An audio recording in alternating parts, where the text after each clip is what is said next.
அனைவருக்கும் அன்பு வணக்கம். கரண்ட் அஃபேர்ஸ் 2025 ஜனவரி மந்தில் இருந்து ஆகஸ்ட் மந்த் வரைக்கும் இருக்கக்கூடிய முக்கியமான கரண்ட் அஃபேர்ஸை வந்து நம்ம பார்க்க போகிறோம். ரொம்பவே எக்ஸாமுக்கு ஹெல்ப்ஃபுல்லாக இருக்கும். இந்த கரண்ட் அஃபேர்ஸ் பார்க்கும்போது அதை சுற்றி இருக்கக்கூடிய பேசிக் ஜிகேவும் நம்ம பார்த்துடலாம். ஸோ ஃபஸ்ட்டு கொஸ்டின் என்ன அப்படின்னா, சரிஸ்கா புலிகள் காப்பகம் எந்த மாநிலத்தில் அமைந்துள்ளது அப்படின்னு பார்த்தீங்கன்னா ராஜஸ்தான். இந்த சரிஸ்கா புலிகள் காப்பகம் எங்கே இருக்குதுன்னு கேட்டிங்கன்னா ராஜஸ்தான். ஸோ இந்தியாவில் எத்தனை டைகர் ரிசர்வ் இருக்குது அப்படின்னு பார்த்தீங்கன்னா மொத்தம் 56 புலிகள் காப்பகம் இந்த டேட்டு வரைக்கும் 56 புலிகள் காப்பகம் வந்து இருக்குது. இதில் கடைசியாக சேர்ந்தது என்னன்னு கேட்டிங்கன்னா தமோர் பிங்லா புலிகள் காப்பகம். இது சத்தீஸ்கர் மாநிலத்தில் இருக்குது. ஸோ புலிகள் காப்பகத்தை பொறுத்த வரைக்கும் 1972 வனவிலங்கு பாதுகாப்பு சட்டம் போட்டாங்க. 1973 புலிகள் பாதுகாப்பு சட்டம் போட்டாங்க. இந்த ஸ்டார்டிங்கில் 1972 வனவிலங்கு பாதுகாப்பு சட்டம் போட்டாங்கல்ல, அதை வந்து ஒரு திருத்தம் பண்ணி நேஷ்னல் டைகர் கன்சர்வேஷன் அத்தாரிட்டி வந்து உருவானுச்சு. இப்போ இந்த புலிகள் காப்பகத்தை யார் அட்மினிஸ்ட்ரேஷன் பண்ணுவான்னு கேட்டிங்கன்னா நேஷ்னல் டைகர் கன்சர்வேஷன் அத்தாரிட்டி, தேசிய புலிகள் பாதுகாப்பு ஆணையம் தான் அட்மினிஸ்டர் பண்ணும். இப்போது 56 இருக்குது. இந்த கொஸ்டின் என்னென்னா சரிஸ்கா புலிகள் காப்பகம் ராஜஸ்தானில் இருக்குது. அதேமாரியே இது 1955 வந்து பார்த்திங்கன்னா டைகர் ரிசர்வாக இருந்துச்சு. 1979 வந்து பார்த்திங்கன்னா இதை ஒரு தேசிய பூங்காவே மாற்றிருப்பாங்க. ஓகேங்களா. Next question, Polavaram irrigation project built on which river? Polavaram irrigation project வந்து எந்த நதியில் கட்டப்பட்டு வருது அப்படின்னு கேட்டிங்கன்னா கோதாவரி. கோதாவரியில் தான் பொலாவரம் இரிகேஷன் ப்ராஜெக்ட் வந்து பில்ட் ஆகிட்டுருக்கு. Third question, Europa is a moon of which planet? Europa அப்படிங்கிறது ஜூபிட்டர் வியாழன் கோளோட ஒரு மிக முக்கியமான ஒரு மூன் தான், நிலா தான் யூரோப்பா. ஓகேங்களா. ஸோ மொத்தம் 8 கோள்கள் இருக்குது. அதில் ஃபஸ்ட்டு 4 கோளையும் திடக்கோள்கள், அதாவது டெரஸ்ட்ரியல் பிளானட் அப்படின்னு சொல்லுவோம். அடுத்து வரக்கூடிய வியாழன், சனி, யுரேனஸ், நெப்டியூனை வந்து கேசியஸ் பிளானட் இல்லைனா ஜோவியன் பிளானட் அப்படின்னு சொல்லுவாங்க. அதில் ஜூபிட்டர் தான் உள்ளதுலேயே பெரிய கோள். அதில் இருக்கக்கூடிய மிக முக்கியமான ஒரு துணைக்கோள் தான் யூரோப்பா. அடுத்த question, Export inspection Council works under which ministry? Export inspection Council, எக்ஸ்போர்ட்னா ஏற்றுமதி. இந்த இன்ஸ்பெக்ஷன் கவுன்சில் எதுக்காக இருக்குது அப்படின்னு கேட்டிங்கன்னா இந்தியாவிலேருந்து ஏற்றுமதி செய்யக்கூடிய பொருள் குவாலிட்டியாக இருக்கா, இன்டர்நேஷ்னல் ஸ்டாண்டர்டில் இருக்கா அப்படின்னு பார்க்கக்கூடிய ஒரு கவுன்சில் தான் எக்ஸ்போர்ட் இன்ஸ்பெக்ஷன் கவுன்சில். இது எந்த மினிஸ்ட்ரிக்கு கீழே இருக்கும் அப்படின்னு கேட்டிங்கன்னா ministry of commerce and Industry. Ministry of commerce and Industry. அடுத்த question, Central Ayurveda Research Institute இப்போது டெல்லியில் வந்து தொடங்கியிருக்காங்க.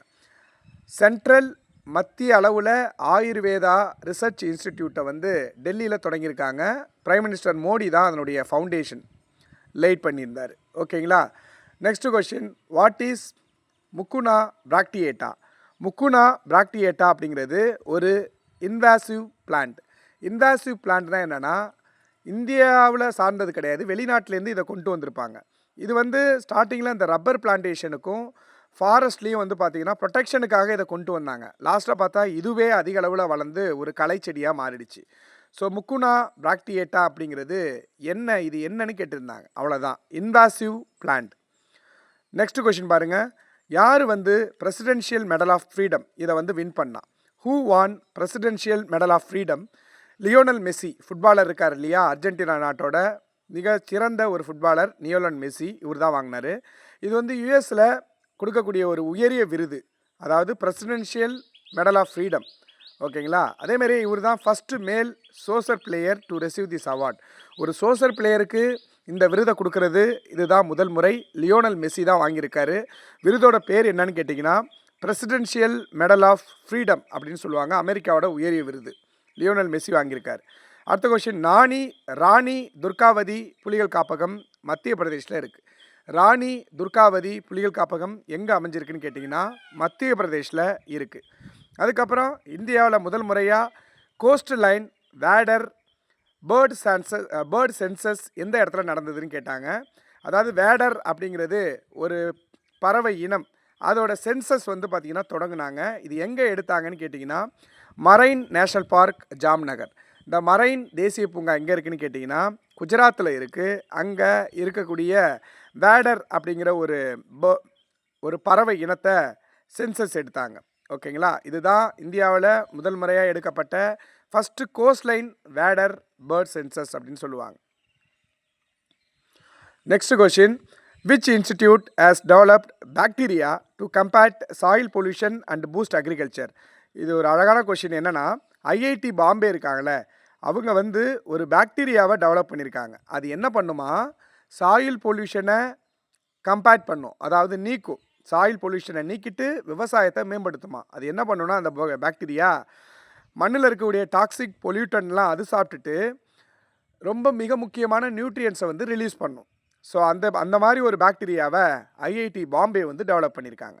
அடுத்து சக்தி அப்படின்னு ஒரு திட்டம், இது கர்நாடகா கவர்மெண்ட்டு கொண்டு வந்திருக்காங்க. இது என்னென்னா, பெண்களுக்கு வந்து ஃப்ரீ பஸ்ஸு, ஓகேங்களா, அதுதான் சக்தி திட்டம்.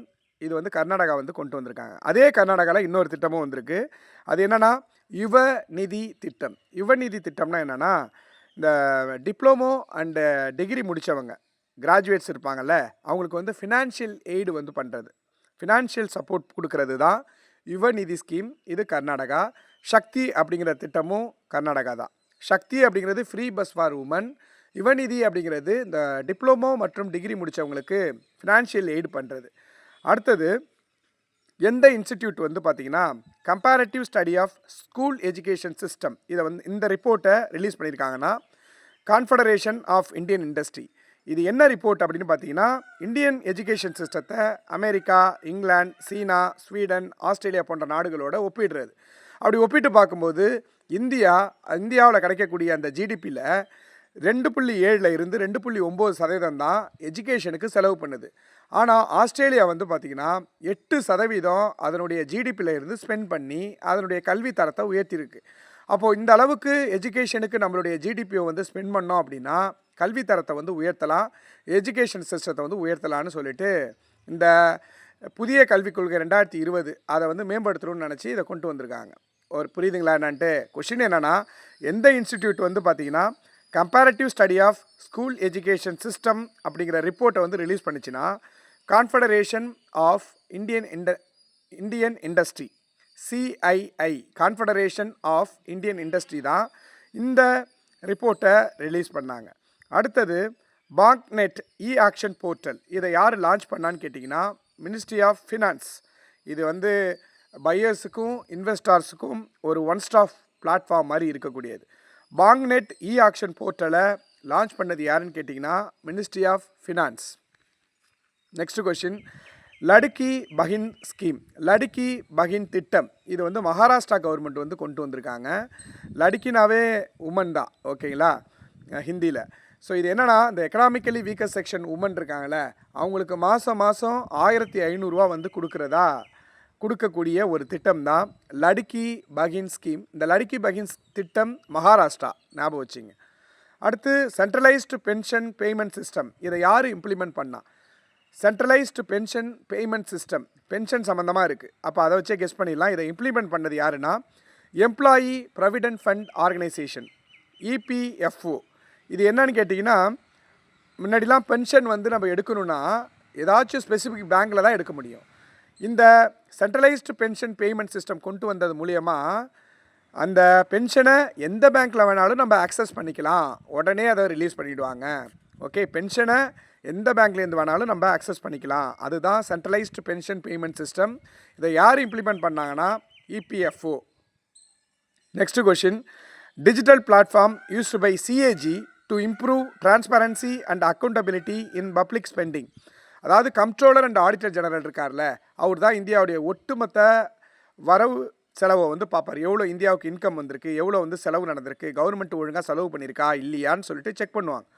அவர் வந்து அதை சரியான முறையில் டிரான்ஸ்பரன்சியாக இருக்கணுங்கிறதுக்காக ஒரு டிஜிட்டல் பிளாட்ஃபார்மை வந்து யூஸ் பண்ணுறாங்க.